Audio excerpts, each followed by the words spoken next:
Bien, nous allons maintenant remplir le calendrier des emprunts de cette société. Alors dans cet exercice, nous n'avons pas des dettes à court terme, comme les facilités de caisse ou les crédits revolving, mais dans des cours plus avancés, comme celui des opérations de fusion-acquisition ou les opérations LBO, nous allons avoir des calendriers très détaillés où nous allons voir des choses comme les dettes seniors, les dettes juniors, les dettes convertibles en des actions, etc. Ok, donc la première chose que je vais faire, juste à titre de référence, je vais remplir les intérêts sur la dette à long terme. C'est tout simplement les charges d'intérêt qui sont dans le compte de résultat divisé par les emprunts de la société, qui sont dans le bilan. Je remplis à droite. La dette à long terme, c'est ce qu'on a. Et là, je calcule bien sûr les données historiques. Donc la dette à long terme de 2017, c'est ce qu'on a au bilan.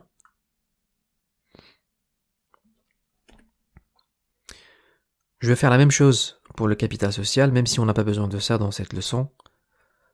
Juste pour que on n'y revient pas plus tard. Donc le capital social, on l'a ici. Et je remplis à droite.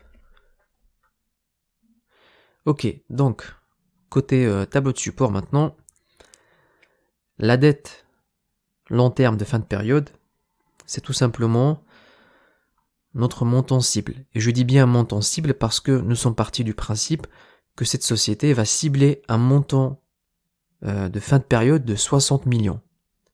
Toutes les années, ça va être 60 millions qui va s'afficher dans le bilan. Et je vais vous expliquer plus tard pourquoi. Donc je remplis à droite. Pour 2018, le montant des dettes de début de période, c'est le montant des dettes de fin de période de 2017. Je remplis à droite. Et donc, la différence entre les dettes de fin de période et les dettes de début de période, ça va être les remboursements ou les émissions des nouveaux emprunts. Je remplis à droite. Et maintenant, si je monte dans les hypothèses, ici, donc les hypothèses de dette, et en 2022 par exemple, on va estimer que la société va lever 20 millions supplémentaires. Donc au lieu de 60 millions, nous allons avoir 80 millions. Si je descends dans le calendrier des emprunts, vous allez voir qu'effectivement, en 2022, il y a 20 millions qui ont été émises. Mais en 2023, ces 20 millions ont été rapidement remboursés pour redescendre à notre solde de fin de période cible de 60 millions. Parce que je vous ai dit, on a ciblé une dette de fin de période de 60 millions pour toutes les années. Si par exemple, au lieu par exemple de laisser 60 millions, je mets pour le reste du modèle 80 millions. Vous allez voir que en 2022, la société émet effectivement les 20 millions supplémentaires de dettes, mais ne les rembourse pas pour le reste de la période prévisionnelle. Ce qui ramène notre solde de dette de fin d'année à 80 millions. Bien sûr, ce calendrier est un peu trop simplifié, mais comme je vous ai dit, dans des cours avancés comme les fusions-acquisitions, nous allons voir des calendriers beaucoup plus avancés. Je vais donc remettre tout simplement notre montant par défaut qui est de 60 millions. Dans la leçon suivante, nous allons calculer les charges d'intérêt de la société et nous allons lier les dettes de fin de période et les charges d'intérêt avec les états financiers correspondants. Donc, sur le compte de résultat, on va mettre les charges d'intérêt et dans le bilan, les dettes à long terme, d'accord? Et dans le tableau des flux de trésorerie, les augmentations ou diminutions des dettes, donc les remboursements ou les émissions.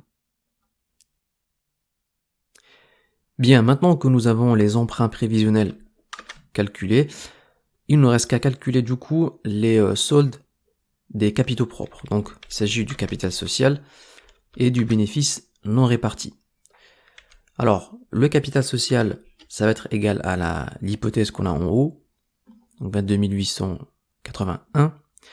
Et vous avez remarqué que nous avons gardé ces montants inchangés, donc 22 881 pendant toutes les années du prévisionnel. C'est parce que nous estimons que cette société n'effectuera aucune augmentation de son capital dans les années à venir. Si jamais l'utilisateur du modèle décide de changer ses hypothèses, eh bien, il peut le faire, hein.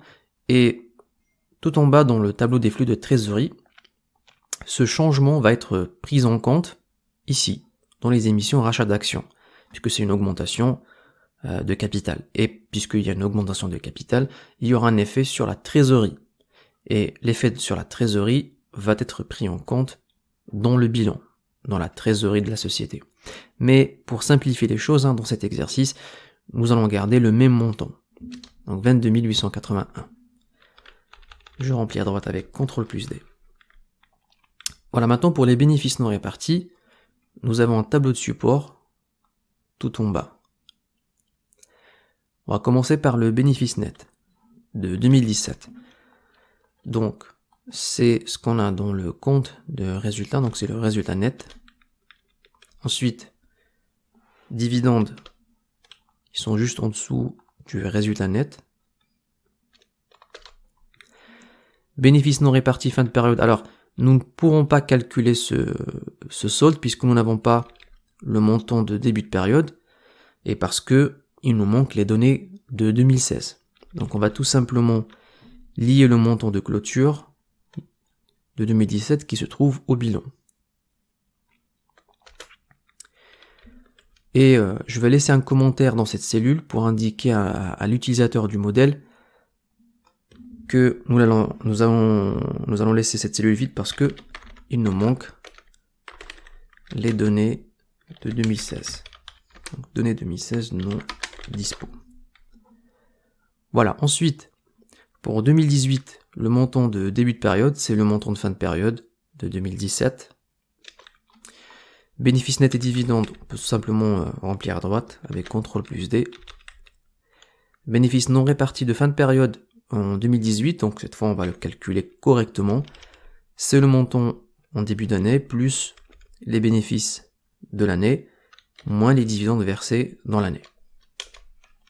27 087. Nous devrions avoir le même montant au bilan. Donc 27 087. Tout est bon alors. 27 087. Je sélectionne et je remplis à droite. Et donc vous avez remarqué que Excel n'a pas calculé les bénéfices nets et les dividendes de la période prévisionnelle. Et c'est normal puisque dans le compte de résultat, nous ne sommes pas encore arrivés au résultat net et les dividendes. Mais une fois que nous aurions calculé ces postes, eh bien, les postes du tableau de support vont s'auto-calculer. Voilà, il me reste qu'à lier maintenant les bénéfices non répartis avec le bilan.